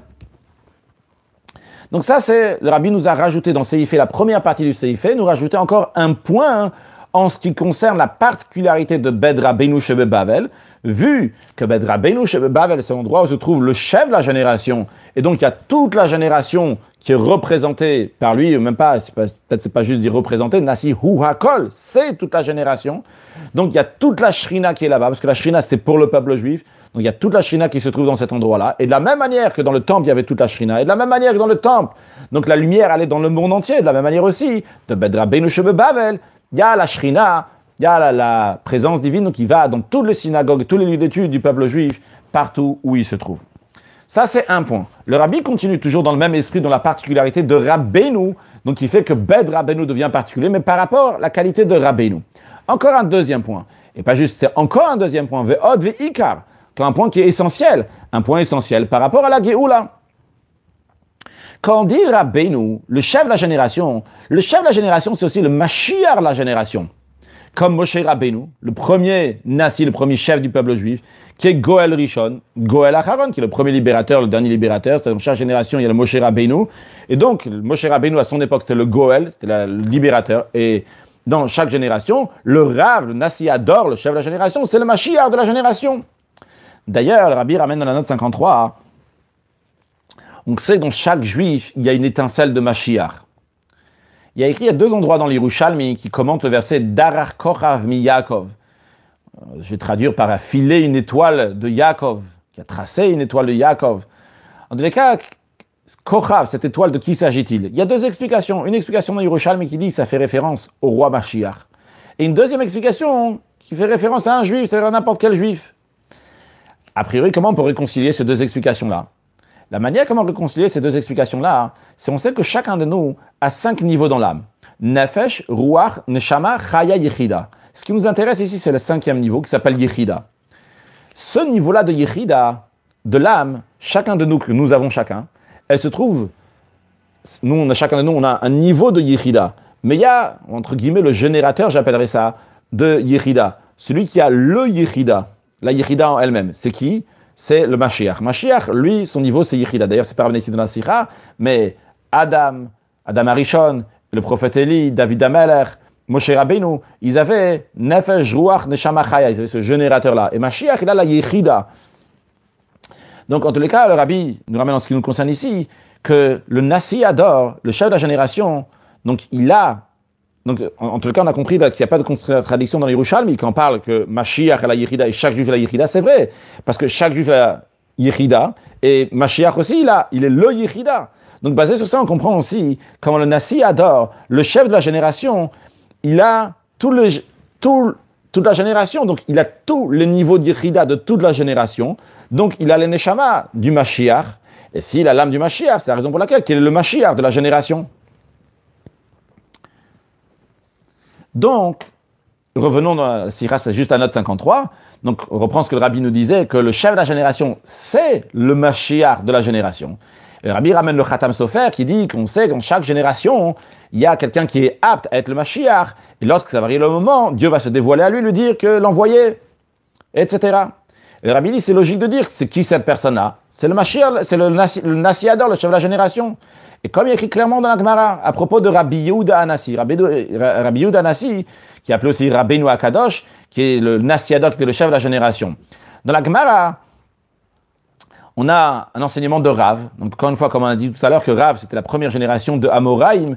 Et Rav, il dit, si Mashiach fait partie des vivants, eh bien, par exemple, c'est Rabbeinu Akadosh. Donc, et comme Rashi l'explique, si Mashiach fait partie des vivants, ceux qui vivent maintenant, c'est sûr que c'est Rabbeinu Akadosh. Comme ça, Rav, c'est sûr que c'est Rabbeinu Akadosh, c'est sûr que c'est lui. Dans la note 57, le Rabbi dit, c'est qui a dit ça? C'est Rav. Rav, c'était Rabbeinu Shebe Bavel, c'était le même qui est du père logique qui était à Bavel, qui correspond, comme on a dit tout à l'heure, qui correspond à Rabbi Yehuda Anassi, donc au Rabbi qui est Rabbeinu Akadosh qui est en Eretz Israël. Non, le Rabbi rajoute, il dit, d'après cela, lorsque Rav, il dit que le Mashiach, c'est Rabbeinu Akadosh, c'est Rabbi Yehuda Anassi, par cela, il est en train de parler aussi de lui-même, de sa propre personne, que lui, c'est Rabbeinu Shebe Bavel, le maître du peuple juif qui est à Bavel, que c'est lui le Mashiach. Comment ça? Il parle de Rabbeinu Akadosh, et ça fait référence à lui. Dans le Pirkei Avot, au début du 3e chapitre, il y a écrit l'expression « din vechashbon », la justice et le calcul. La question est connue, comment on dit justice et calcul? Avant de faire la justice, tu dois faire un calcul, tu dois calculer, réfléchir, faire des chashbonot, et après seulement tu arrives au din, à la justice. Pourquoi il y a écrit din vechashbon? La réponse, elle est basée sur une autre Mishnah, qui est aussi dans le Pirkei Avot, un peu plus loin. Il y a écrit « Nifraim men midato v'shelo midato », que, je ne sais pas si la traduction « Nifraim » on le punit, et on s'empare de la personne, on va dire punir de la personne. Midato, on nifra de la personne midato, de sa conscience. Veshelo midato, aussi de pas de sa conscience. Comment c'est possible midato, de sa conscience, en même temps sans qu'il soit conscient? L'explication est la suivante. C'est lorsque l'homme, il dit le din sur quelqu'un d'autre, il dit, ah, lui, il est le Mashiach. Par exemple, c'est en l'occurrence. Donc lui, il a telle et telle qualité. Eh bien, tel et tel, shalom, si on parle du mal, s'il a dit telle et telle personne a tel défaut, et donc il mérite comme ci, comme ça. C'est pas écrit dans la Sikha du Rabbi, c'est juste moi qui explique. Donc le Nifaim, Midato, Shalom Midato, lorsque quelqu'un, il dit posek Midato, lui, toute sa conscience, il dit l'autre mérite telle et telle chose, c'est comme ça son din. Alors quand il fait le din, il fait la justice pour l'autre, eh bien, basé sur le din qu'il a fait à l'autre, la justice qu'il a fait à l'autre, on va lui faire le cheshbon, on va lui faire le calcul à lui. Et c'est ça, midato, chez le midato. Midato, de sa propre conscience. Sa propre conscience, il a dit sur l'autre. Mais chez le midato, et c'est pas de sa propre conscience, c'est-à-dire qu'on va dire que ça se réfère à lui. En tous les cas, c'est pas écrit dans la Sikha ici, mais je rajoute, c'est évident que c'est pas chacun qui va dire que l'autre c'est Mashiach, qui va être le Mashiach. Mais Rabbi dit, lorsque Rav, il a dit sur Rabbi Yehuda Anassi qu'il est le Mashiach, en tant que chef de la génération qui était donc en Eretz Israël, il a dit aussi sur lui, donc il a été posek d'Inalatmo, donc ça tranche la loi sur lui qu'il est le Mashiach de la génération. Continuons. J'aimerais faire aussi la note 58. Dans la note 58, donc suite à ce que le Rabbi a dit que le Mashiach de la génération, c'est le Nassi Adol, le Nassi de la génération, donc comme Rabbi Yehuda Nassi à son époque, le Rabbi ramène le Sdech Hamed. Si je ne me trompe pas, son nom c'était Rabbi Chizkia Medini. C'est un Rav qui a vécu il y a environ 100-150 ans. Il était le Rav de Chevron, un Rav séfarade. Il a écrit plusieurs livres de Hamed. Et il dit là-bas, B'derech hazeh, dans cet esprit-là, donc chaque génération, ils savaient, Meshuar, je peux traiter le Meshuar, ils évaluaient, c'était qui le Mashiach. Il dit, c'était Rabbeinu Akadosh, dans sa génération, ils ont dit, et ils savaient que c'était lui qui était prêt pour délivrer le peuple juif. Et de même, dans chaque génération, il y a quelqu'un qui a les capacités, si le peuple juif va être méritant. Zdechem dit, d'après cela, les élèves du Harizal, qui étaient donc à son époque, ils ont dit que c'est le Harizal. Harizal, c'est Rabbi Yitzhak Luria, qui a vécu environ 450 ans. Zdechem, il conclut, le Rabbi ramène ce Messayem, il conclut, tout ça, c'est évident que le chef de, donc en autre mot, c'est évident que le chef de génération, c'est le Mashiach de la génération. Continuons dans la Sira elle-même. Donc ça, c'était la note de la Sira. La note du Rabbi de la Sira, évidemment. De ça, on comprend que le sujet essentiel de Bed Rabbeinu Shebe Bavel, quand on parle de Bed Rabbeinu Shebe Bavel, vu que maintenant on a vu que Rabbeinu, c'est le chef de la génération qui est le Mashiach de la génération, on comprend, c'est pas juste encore une synagogue exceptionnelle. Mais Rabbi dit l'essentiel de Bed Rabbeinu Shebe Bavel, c'est quoi? C'est la Geoula de Bavel, c'est la délivrance de Bavel. Par le fait qu'il donne la force à tout le travail du peuple juif qui vont faire de Bavel, Babylone, dans le sens large du terme, fait référence à toute la diaspora, tout Chutz La'aretz, qui vont en faire Eretz Israël, comme c'est connu. L'expression fait de l'endroit où tu habites, Mardor Eretz Israël, fait d'ici, ici dans Chutz La'aretz, fait de cet endroit qui devient Eretz Israël. Et que ça se fait tout d'abord par la construction des synagogues et des lieux d'études, Migdash Me'at, dans les endroits où le peuple juif va là-bas. Les rabbis rajoutent dans la note que c'est pas seulement en faisant des synagogues et lieux d'études, mais ça inclut aussi les maisons personnelles donc, du peuple juif. Que le juif va faire son travail dans la tfila, dans les bonnes actions, dans leur maison, Torah tfila, les bonnes actions, dans leur maison personnelle. Les maisons de chacun de nous devient une maison de Torah tfila, gmilut chasadim, comme dans l'esprit de ce Migdash Me'at. Donc on fait de cet endroit-là, qui est Chutz La'aretz, en dehors d'Eretz Israël, qui devient Eretz Israël, une terre d'Israël qui devient une terre qui est sainte. Et de cela, de ces synagogues, ces études qui sont en dehors d'Eretz Israël, de cela, ça va la Gdusha dans tous les pays dans lesquels le peuple juif se trouve. Et par cela, on empresse, on fait que la prophétie, ce qui a été dit, que Atida Eretz Israël, Shetit Pashet Bechol Ha'aratzot, que Eretz Israël va s'étendre dans toutes les terres. Qu'est-ce que cela veut dire? La Noura Zaken explique dans l'Écoute Torah, c'est-à-dire que le monde entier il va être dans le niveau de Eretz Israël de maintenant. Maintenant, Eretz Israël, la terre d'Israël a une qualité sur le plan spirituel. Et lorsque Mashiach va venir, eh bien, le monde entier va être ce niveau spirituel donc de Eretz Israël, de la terre d'Israël. Et Eretz Israël entièrement va être au niveau d'Yerushalayim. Donc Eretz Israël aussi va évoluer. Et c'est la raison pour laquelle il y a écrit que Yerushalayim va s'étendre dans toute la terre d'Israël.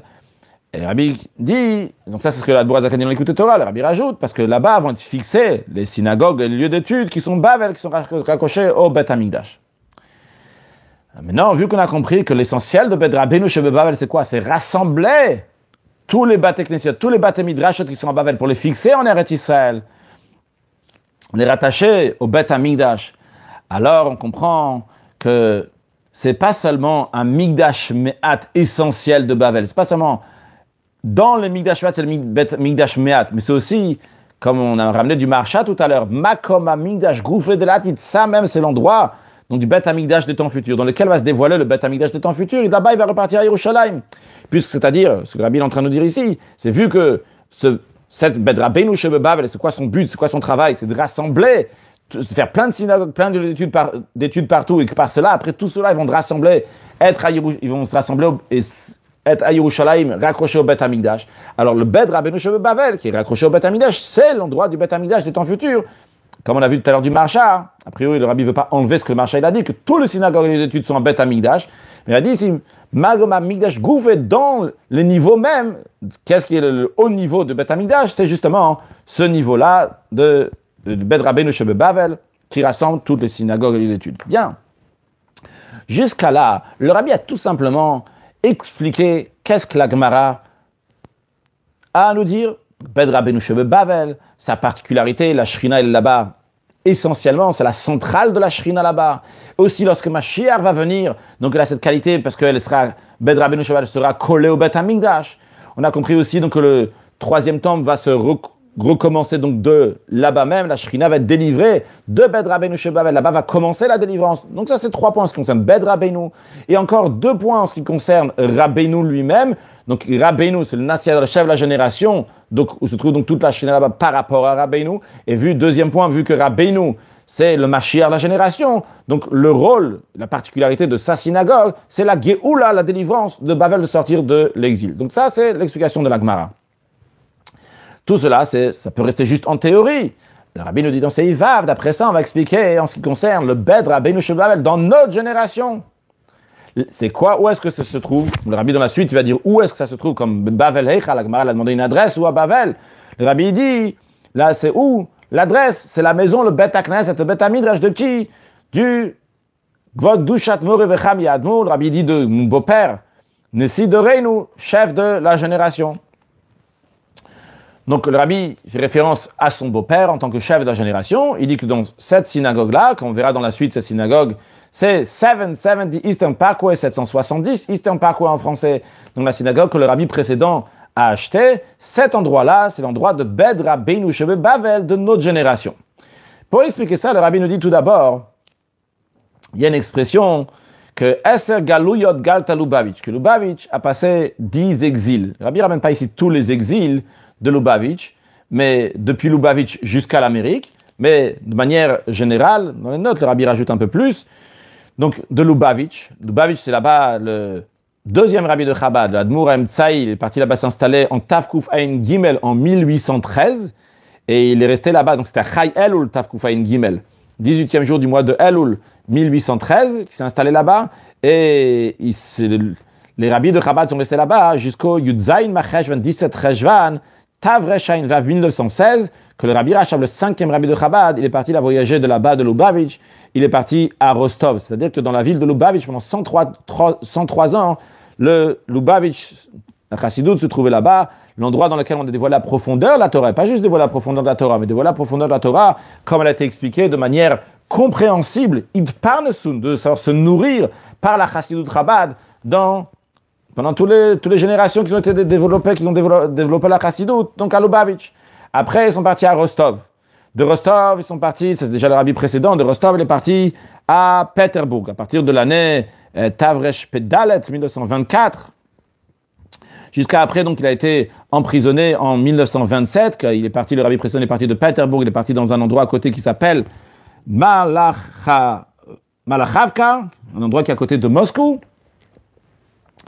Et après, donc ils sont partis à Pétersbourg. On a dit Pétersbourg, on l'a déjà dit. Et après de Pétersbourg, il est parti donc à l'extérieur donc de la Russie. Il est parti à Latvia, donc en Lituanie. Il était installé à Riga, en Lituanie. Après, il est parti en Pologne, d'abord à Varsha, dans la note 69, le rabbi, d'abord en l'année Tavresh Tzadik Dalet, donc en 1934. Il est parti donc à Varsovie, en Pologne. Après, en Tavresh Tzadik Vav, en 1936, il est parti à Odvodsk jusqu'à Elul Tavresh Tzadik Tet, jusqu'à Elul de 1939. C'est-à-dire qu'il est reparti, donc il était à Riga le 5 Tevet, Hei Tavshin, donc c'est fin 1939, début 1940.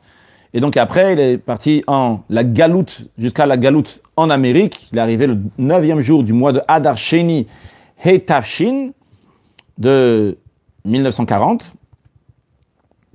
Et dans l'Amérique même, il était dans plusieurs endroits, jusqu'à qu'il a fixé son endroit dans Bet Rabbeinu, la synagogue d'études, qui est le centre de Lubavitch pendant les 10 dernières années. Donc 10 ans, c'est toute une période qui est en entière, donc 10 dernières années de sa vie. D'ailleurs, les dernières années, il y a écrit dans le Talmud tout va d'après la conclusion.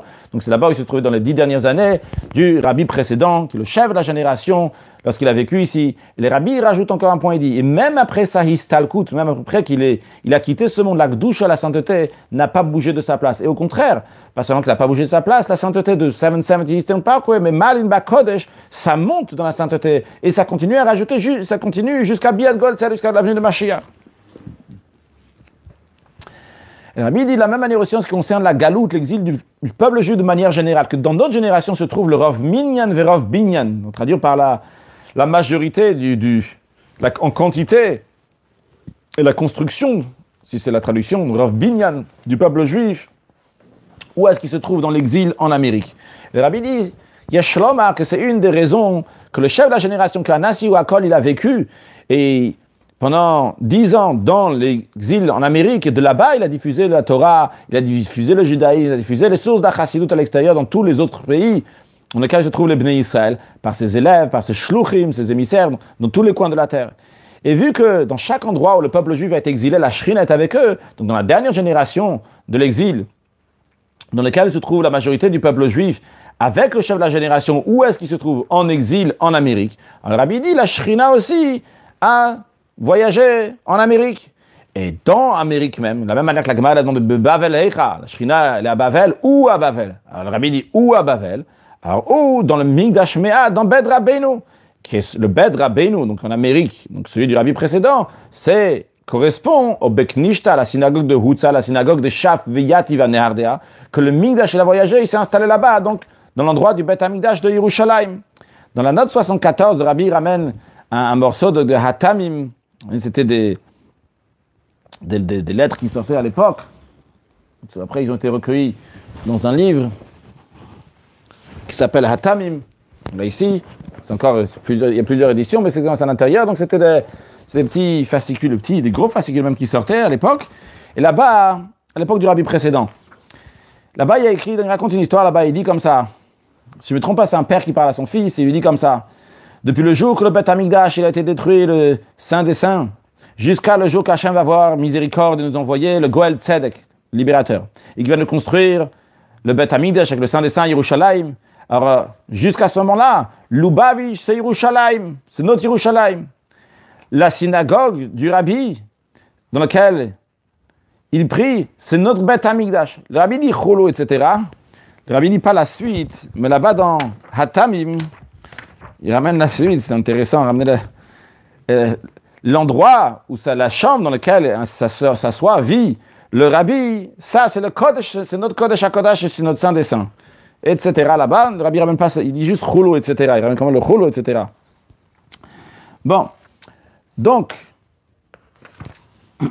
de cette synagogue-là, donc le rabbi fait référence à la synagogue du rabbi précédent, cette synagogue-là va la Shrina dans toutes les synagogues et dans tous les lieux d'études qui sont dans le monde entier. Et le rabbi, il explique, Shlomo Aras Barabazé, parce que dans cette génération, la dernière génération de l'exil, la première génération de la délivrance, on conclut nos actions et notre travail pendant toute la galoute, pendant tout l'exil. Que notre travail constitue de quoi? De faire des pays, de tous les pays, d'en faire Eretz Israël, et de faire même l'endroit le plus bas, donc des nations, que lui aussi va devenir, il va aussi s'élever. C'est où l'endroit le plus bas? C'est ce qu'on appelle le Chatzi Kadoratat, la partie du globe inférieur. Quand on dit la partie du globe inférieur, il faut prendre le globe et mettre Eretz Israël tout en haut du globe. Eretz Israël tout en haut du globe, la terre d'Israël. Et comme ça, donc ça sort que, ce qui ressort, c'est que, entre autres, l'Amérique se trouve en bas, dans la partie inférieure du globe. Et dans cette partie inférieure du globe, on dit qu'il n'y avait pas Matan Torah. C'est pas dans le sens littéral qu'il n'y avait pas Matan Torah. Il y a un niveau spirituel de divinité qui n'est pas Matan Torah. Chacun peut regarder dans la lettre du rabbi précédent qui est dans la lettre 76. Il y a différentes Yosher, Igoul. Il n'y avait pas tout, en tous les cas, qui était là-bas, Matan Torah. Il y avait seulement, donc évidemment, Matan Torah, c'était partout. Il n'y avait pas Matan Torah dans cette partie-là du globe, de manière dévoilée, disons. En tous les cas, donc, ça représente la partie inférieure du globe, pas seulement donc inférieure du globe, mais aussi sur le plan spirituel. Mais en élevant cet endroit, donc le plus bas, par cela, on élève aussi les endroits, tous les pays.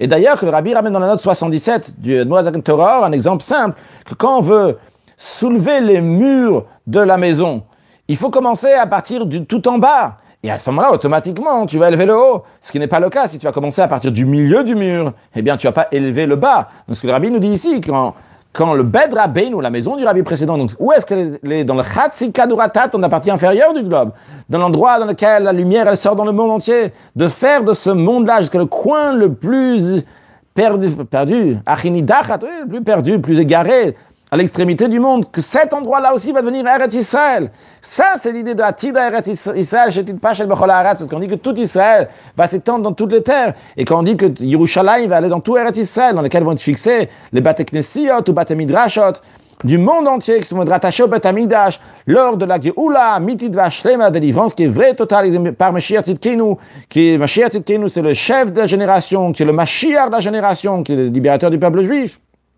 comme on l'a dit avant. Et encore un point essentiel, que ce rabbi fait référence au rabbi précédent, Ben Rabbeinu Shel Babel, c'est pas encore un Nasiador, c'est le Nasi de Torah Tarsidut. C'est le chef de la philosophie chassidique, disons, que la philosophie chassidique a une particularité, quelque chose d'exceptionnel, parce que par le fait qu'on va diffuser la chassidoute, le Mashiach a dit au Baal Shem Tov, une fois le Baal Shem Tov est parti dans les cieux, sphère céleste, dans les endroits célestes. Je ne connais pas l'adresse exacte, il est parti là-haut, il a parlé donc au Mashiach, et il lui a dit, Matai Katima, quand est-ce que Maître va venir? Il lui a dit, lorsque tes sources de la chassidut vont aller à l'extérieur. Donc par le fait de diffuser la chassidut à l'extérieur, jusqu'à Chutza, Shen Chutza Amen, jusqu'à l'endroit le plus extérieur dans tous les coins de la terre, par cela on fait venir Melech HaMashiach, le roi Mashiach. D'après cela, on comprend la particularité de Bed Rabbeinu, ce Migdash Shemeat essentiel de la dernière exil, que Nasa Migdash, le Migdash il a voyagé, il s'est installé là-bas, c'est pour ça que c'est l'endroit du Migdash des temps futurs, et non seulement ça, c'est l'endroit dans lequel va se dévoiler le Migdash des temps futurs, et de là-bas il va repartir à Yerushalayim.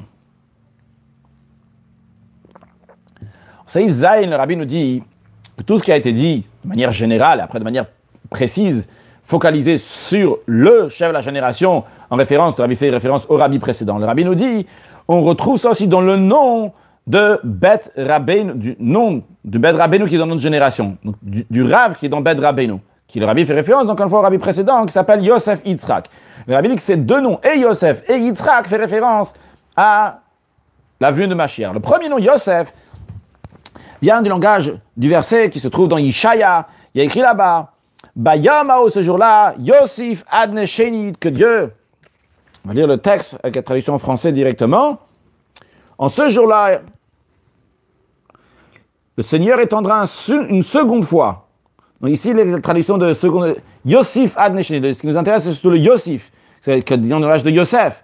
Donc encore une fois, il étendra une seconde fois sa main pour reprendre possession du reste de son peuple qui aura échappé à Ashur, à l'Égypte, à Patros, à Cush, à Elam, à Shinar, à Hamat et aux îles de la mer. Ici, le Rabbi ne ramène pas tous les noms des villes, tous les noms des pays. Dans la suite, on les reverra. C'est important parce qu'il y en a 7. Et en plus des 7, il y a les îles de la mer. Dans la suite, il y a écrit, et je saute un peu, et rassembler les débris épars de Juda des 4 coins de la terre. Ah, non, je n'ai pas dû sauter. Il lèvera l'étendard vers les nations pour recueillir les exilés d'Israël et rassembler les débris épars de Yehuda des 4 coins de la terre. Donc, qui va rassembler, l'expression veut Asaf, qui va rassembler, ça vient aussi dans le langage de Yosef. Donc, on retrouve la notion de Géoula, la délivrance, dans le nom de Yosef, premier prénom du rabbi précédent. En ce qui concerne le deuxième prénom, donc Yitzhak, c'est le rire, la joie. La perfection de cette rire, la joie va être lorsqu'il y aura la délivrance totale par Mashiach Tzidkenu. Comme il y a écrit, Az imal esrok pinu, Az, lorsqu'il viendra ce moment, notre bouche va se remplir de rire. Et d'ailleurs, de ces temps futurs-là, on va dire, qui ata avinu, car tu es notre père. À qui on va dire tu es notre père? Le Talmud explique que ce sera Yitzhak. Le Rabbi ne ramène pas ici dans la Sikha, mais dans le Talmud c'est expliqué que quand Dieu il va parler à Abraham du comportement de ses enfants, à Yaakov du comportement de ses enfants, ils ne vont pas spécialement être à 100% pour le peuple juif. Par contre, Yitzhak, il va aller jusqu'au bout pour le peuple juif. Et donc, on va dire à Yitzhak, qui ata avinu, que tu es notre père. Donc, Yitzhak, c'est lié avec la Géoula, avec la délivrance. Donc ça, c'est en ce qui concerne le Rabbeinu. Voyons maintenant le Bet Rabbeinu. Le Bet, la maison de Rabbeinu, c'est 770. Et cet endroit-là s'appelle 770, ça soit en yiddish Sieben Siebzig, ça soit en hébreu Shvamot Shivim, ça soit en anglais 770. Et en français, hein, si on dit 770, peut-être on dit aussi 770 en français. Donc, ce chiffre-là, sa valeur numérique de 770, c'est Paratzta. Paratzta qui veut dire briser les barrières, aller au-delà de toutes les barrières. Ça vient du langage de Paratzta, Yama, Vakema, Vetzafon, Avanegba. Tu vas t'étendre. L'idée, j'ai traduit par briser les barrières, c'est l'idée de s'étendre à l'ouest, à l'est, au nord, au sud. À quoi ça fait allusion que 770 c'est Paratzta? Ça fait allusion que de cette maison-là, de 770, va la lumière dans les quatre coins du monde. Et de manière de Pritzat Geder, de manière que ça brise toutes les barrières, que les quatre coins du monde s'élèvent au niveau de Eretz Israël. Atida Eretz Israël, Shetit Pachet Bechol Haaretz, parce que la terre d'Israël va s'étendre dans toutes les terres. Ce qui inclut, et particulièrement, que toutes les synagogues et tous les lieux d'études qui sont dans le monde entier, ils vont se fixer en Eretz Israël, vont se rattacher au Beth Amikdash lors de la Géoula, Mitit Vashtreima avec Mashiach Tzidkenu, à propos duquel, à propos de Mashiach, il y a écrit Paratzta Alecha Paretz. Nos sages disent, c'est quoi ce Paratzta Alecha Paretz? C'est qui a brisé tout, littéralement, ça fait référence au fils de Yehuda qui est l'œil de Tamar, Paratzta Alecha Paretz, c'est l'expression de Paratzta, Peretz. Mais nos sages disent, c'est le Mashiach, à propos duquel il y a écrit dans un autre verset, Allah Poretz Ifnem, que le Poretz, celui qui brise les barrières, celui qui étend, qui n'a pas de barrière, il monte devant le peuple juif pour amener la Géoula, la délivrance. Donc on a vu comment Rabbeinu, Yosef et Yitzhak, c'est lié avec Mashiach, la Géoula, et on voit comment le Bet Rabbeinu, la maison, elle est 770, et qui vient du langage de Paras, ça qui veut dire briser les barrières, qui est aussi lié avec Mashiach. Rabbi dit, rattachons les deux sujets qu'on a dit. Le lien, donc aussi bien le 770, et avec le nom aussi du rabbi précédent, de Yosef Adne Shenit. Comment ça? D'abord, le rabbi juste va dire quelque chose à propos de 770, après le rabbi va l'expliquer. Le chiffre 770 montre sur la perfection du chiffre 7. Le 7, comme il est englobé, comme il inclut donc le 10, donc comme chacun des 7, donc englobé de 10, ça fait 70. Le 10, c'est une perfection, un chiffre qui est parfait.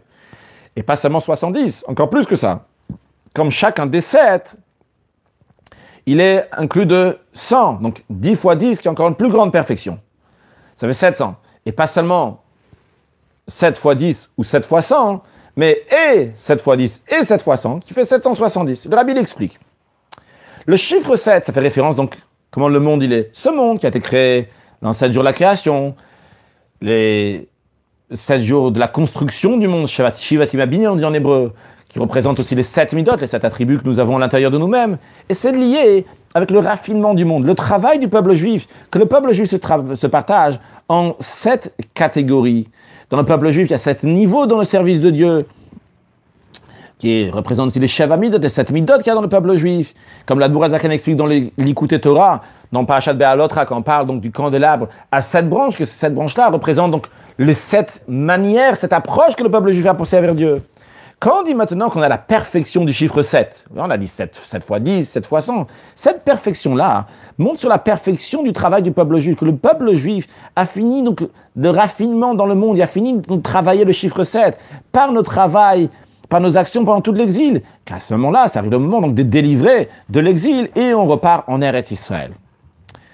Dans l'expression du verset, donc ça c'est en ce qui concerne donc le chiffre 7 de manière générale, dans l'expression du verset dans lequel on parle donc du lien avec le premier nom du Rabbi Yosef Yitzhak, il y a écrit Bayom Haou ce jour-là, que Hachem à nouveau va racheter, va ramener donc le peuple juif. On a traduit exactement le verset tout à l'heure, on a dit de Ashur, de Mitzrayim, de Patros, de Cush, de Eilam, de Shinar et de Hamat. Donc il y a 7, ici il y a 7 pays qui sont mentionnés. Et après, donc c'est la délivrance du peuple juif de 7 pays. Et après, le verset rajoute Umei Ayam des îles de la mer. Le rabbi dit à quoi ça fait référence les îles de la mer? Ça fait référence à la partie inférieure du globe, donc encore une fois c'est l'Amérique. Donc à travers donc le fait qu'on élève donc même la partie la plus inférieure, et bien par cela ça s'élève tous les autres parties. Les 7 pays vont s'élever, mais comment on commence? Par Ayam en vérité. C'est pas dans l'ordre du verset ici, mais en tous les cas le rabbi nous dit que quand on élève donc Ayam, les îles de la mer, donc la partie inférieure du globe, par cela il y a le monde entier qui s'élève. Et le rabbi dit Avant de continuer ce que le rabbi dit, juste rappeler 3 choses qu'on va voir dans la suite, juste qu'on n'a pas besoin d'expliquer à chaque fois. Le rabbi précédent a vécu 70 ans. Il est né en Tavresh Mem, il est décédé en Tavshin Yud, c'est-à-dire il est né en 1880, il est décédé en 1950. Encore une chose, comme on l'a déjà dit tout à l'heure, les 10 dernières années de sa vie, il les a passées en Amérique, donc de 1940 jusqu'à 1950. Et encore une troisième chose qu'on n'a pas mentionnée jusqu'à présent, qui est notre génération, c'est la 7e génération. C'est-à-dire qu'on compte depuis le premier rabbi de Chabad, le Admour Azaken, le Admour Haemtsaï, le Tzemar Tzedek, le rabbi Maharash, le rabbi Rachab, le rabbi précédent, et le rabbi, c'est la 7e génération, donc depuis le Admour Azaken. Alors voyons maintenant ce que le rabbi nous dit. Le rabbi nous dit que cette perfection, donc du chiffre 7, donc 770, on la retrouve aussi dans le travail du rabbi précédent pendant sa vie. On a 7 décennies, 7 fois 10, donc 70 ans, jusqu'à la perfection de son travail. Dans le 7e de ces décennies, qui était donc en Amérique, de la maison justement qui est 770, et aussi le travail qu'il y a eu après ça, qui a continué après 1950, après Tafshin Yud, par la 7e génération. La 7e, le Midrash dit, Kol Hashvin Chavim, que tous les 7, ils sont chéris. Qu'à travers cela, ça fait la perfection de nos actions, de nos travail, pendant tout l'exil, dans les 7 terres qui sont dans le monde. Et tout de suite, Hachem, Yosif, Adneshenit Yado, Dieu va à nouveau étendre sa main, Ve Asaf Nitrisel rassembler, donc les égarés du peuple juif, par cela que Paratzta Alech Aparetz, par cela que le 770 Alech Aparetz, 770, Ala Aparetz Siftain, avec la venue de Mashiach. Dans Seif Chet, le rabbi nous dit, dans tout cela se rajoute encore plus, donc c'est encore plus souligné dans la dernière période, le travail donc de diffusion de la Torah et du judaïsme et des sources d'Achassidut, donc de Beth Rabbeinu, de la maison du maître qui est à Bavel. Le travail se rajoute encore plus, Beyeter Set ou Beyeter Oz. Même après les 10 ans, donc le rabbi précédent a vécu en Amérique, ça continue encore plus que 40 ans. Lorsque cette sikha là du rabbi a été corrigée, c'est une sikha en vérité de plusieurs sikhas, plusieurs discours que le rabbi a dit, qui ont été donc après mis ensemble, qui a fait donc cette sikha là, donc qui a pris plusieurs expressions du rabbi. À la fin de la sikha, il y a écrit que ça vient de Parashat Noach, Tafshin Mem Zayin, Pinchas, Tafshin Nun Aleph, Chafrat Sivan, Tafshin Nun Aleph, et encore d'autres sikhot. Au moment où le rabbi dit cette sikha, c'est déjà passé, donc plus que le rabbi a corrigé cette sikha, le 20e jour du mois de Cheshvan. D'ailleurs, le rabbi a gardé cette sikha-là dans son sidour. Il a toujours gardé dans son sidour. Donc après qu'il a corrigé en Chaf Cheshvan, Chaf Ma Cheshvan, Tafshin Nun Bet, fin 1991. Donc le rabbi dit, on a déjà plus que 40 ans qui ont continué, donc depuis 1950 jusqu'à 1991. Le rabbi Tafshin Yud, Tafshin Nun, 1900, on va traduire d'abord en hébreu, 5710, 5750, donc 1950 jusqu'à 1990. Et donc vu qu'on a ces 40 ans, c'est de manière que Natan Hashem Lachem Levladad, Venaim Lirot Vazdaim Lishma, au bout de 40 ans, Moshe Rabbeinu dit au peuple juif dans le désert, maintenant, Hashem vous a donné un cœur pour comprendre, des yeux pour voir, des oreilles pour entendre. Alors Rabbi dit que ça fait déjà maintenant plus que 50 ans. 50 ans, c'est une importance, c'est le Yovel, le jubilé, l'expression de Adolam, qui aussi, après, dans un sens d'éternité. Ça fait déjà plus que 50 ans que le Beth Rabbeinu, donc d'autres générations, le 770, et un Tal Piyot, donc comme le mention qu'on a dit tout à l'heure pour le Beth Hamikdash, qui est une montagne dans laquelle les bouches se tournent là-bas, eh bien, 770, Beth Rabbeinu, c'est plus que 50 ans qu'il y a Tal Piyot, tel Shekol Piyot Ponimbo, un endroit où tous les bouches se tournent vers là-bas.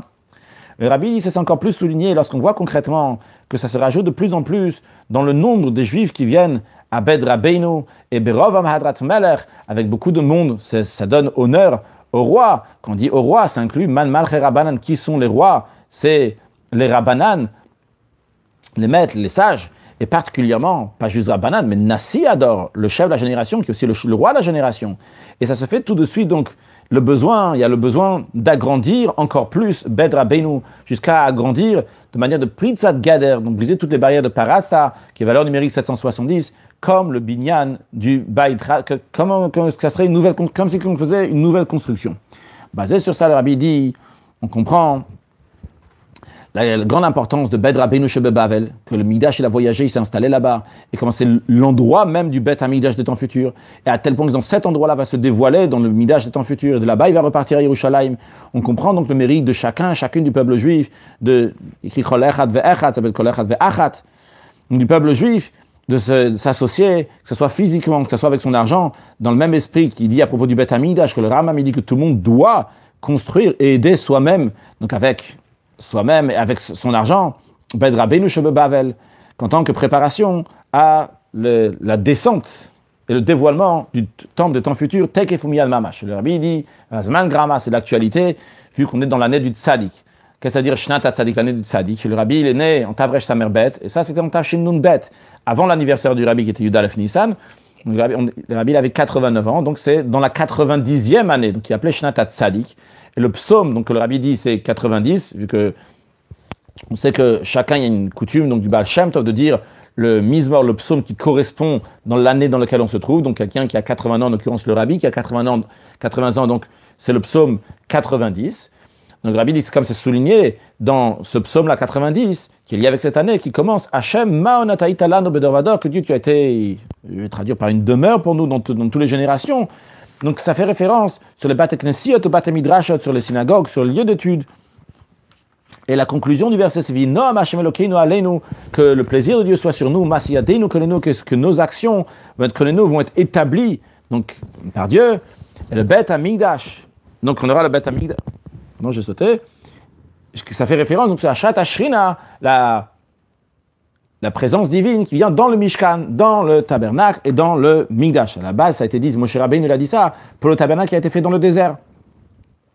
Le Rabbi conclut, Vihi Ratzon, sur la volonté que déjà avant l'agrandissement, avant l'élargissement de Bet Rabbeinu Shebe Bavel, avant ça déjà, donc avant que 770 va s'agrandir, il va se dévoiler, descendre du ciel, le Mikdash du temps futur, Mikdash Ad Nekonu Yadecha, le temple que Dieu avec ses mains donc a établi, le troisième temple et qui est triplé dans le sens qu'il inclut aussi le Mishkan, le tabernacle et le premier temple et le deuxième temple qui va se dévoiler d'abord dans le Bet Rabbeinu Shebe Bavel, qui est aussi une maison qui est triplée. Dans quel sens? Parce que c'est un endroit de Bet HaKnesset, synagogue dans lequel on fait la prière, c'est un endroit de Bet HaMidrash dans lequel on fait la Torah, et un endroit de bonnes actions, de Gmilut Rasadim, et donc qui est aussi triplé. Donc le Bet HaMidrash du temps futur va venir ici, de là-bas il va aller à Yerushalayim, avec tous les synagogues, tous les études qui sont dans le monde entier, qui vont être fixés en Eretz Israël, à Yerushalayim, rattachés au Mikdash, et en même temps avec tous les bénis qui sont dans tous les coins du monde, comme il y a écrit, va Viyotim et la Kochi. Je vais les amener dans mon mont saint, je vais les réjouir dans ma maison de prière, car ma maison va être une maison de prière, va être appelée pour toutes les nations. Et comme il y a écrit dans le prophète Ishaïa, que cette maison, Nachon yeh bet Hashem, donc au début de Ishaïa, donc chapitre 2, écrit, on peut dire sur le texte ici, donc la montagne et la maison d'Hachem sera affermie sur la cime des montagnes, il se dressera au-dessus des collines, et toutes les nations y afflueront. Et il y a écrit que beaucoup de nations et nombre de peuples iront en disant « Allons, gravissons la montagne d'Hachem pour gagner la maison de Dieu de Yaakov, afin qu'il nous enseigne ses voies et que nous puissions suivre ses sentiers. Car c'est de Tzion que sort la doctrine de Yerushalayim, la parole d'Hachem. » Et le Rabbi dans la note 112 rajoute que ça a déjà une ressemblance à ça dans la fin de l'exil, que Bet Rabbeinu Shebe Bavel, il est aussi le Cholam pour toutes les nations, dans le sens littéral de toutes les nations. Par cela qu'on s'efforce de diffuser l'enseignement et l'accomplissement des mitzvahs, des commandements que les Bnei Noach, la nation du monde, doit faire, comme le Psak Din Aram, comme le Rambam dit dans Ilchot Melachim, que les Juifs doivent s'efforcer donc de diffuser à toutes les nations. Ça, donc, ça va venir, donc ce Bet Hamikdash va se dévoiler dans Bet Rabbeinu Shebe Bavel, et que ce soit Tekef Umiyad Mamash, que ça soit tout de suite. Voici donc une sikha extraordinaire dans laquelle le Rabbi nous explique la particularité de 770 Temple, et pas seulement que le Rabbi nous explique que 770 c'est un endroit dans lequel vivait à l'époque le Rabbi. Le Rabbi il parle ici aussi de l'éternité de cet endroit-là. Le Rabbi dit, en parlant du Rabbi précédent, il dit aussi après ça, que la sainteté n'a pas bougé de sa place. Donc 770, c'est le Bet Rabbeinu Shebe Bavel jusqu'à la venue de Mashiach, dans lequel va se venir le troisième temple. De là-bas, on va repartir à la Géoula avec le Nasi Ador, le Mashiach, Shebe Mashiach de la génération. C'est vrai que dans cette sikha, le Rabbi fait à chaque fois référence au Rabbi précédent. Je rajoute sur mon propre compte. Chacun il fait comme il veut, mais en tout cas, en ce qui concerne cette sikha, donc le Rabbi nous dit que Rav, il dit que Rabbi Yehuda Nasi le Mashiach, le Rabbi dit par cela, pas Sakadin Anatz, il dit que lui-même, c'est le Mashiach, ça il tranche ce que lui c'est le Mashiach. Donc le chef de génération, Nasi Ador évidemment, c'est le Rabbi, qui est le Mashiach de la génération, que Dieu fasse, qu'on va le recevoir, parce que dévoiler, le Rabbi l'a dit en Tafshinun déjà, qu'il y a déjà eu le dévoilement de Mashiach. Shana Shemelech HaMashiach Niglabo, Tafshinun Aleph dans les années 90-91. Mais maintenant, il faut le Kabel Bnei Mashiach Tzidkenu, qu'on puisse recevoir Mashiach Tzidkenu, que Dieu fasse dans les derniers instants de l'exil. Chacun en soit avec une excellente santé, avec une bonne parnassa, avec la joie, le bonheur, l'union, et tout ce qu'il y a besoin, avec une grande largesse, pour accueillir Mashiach now. Excellente journée.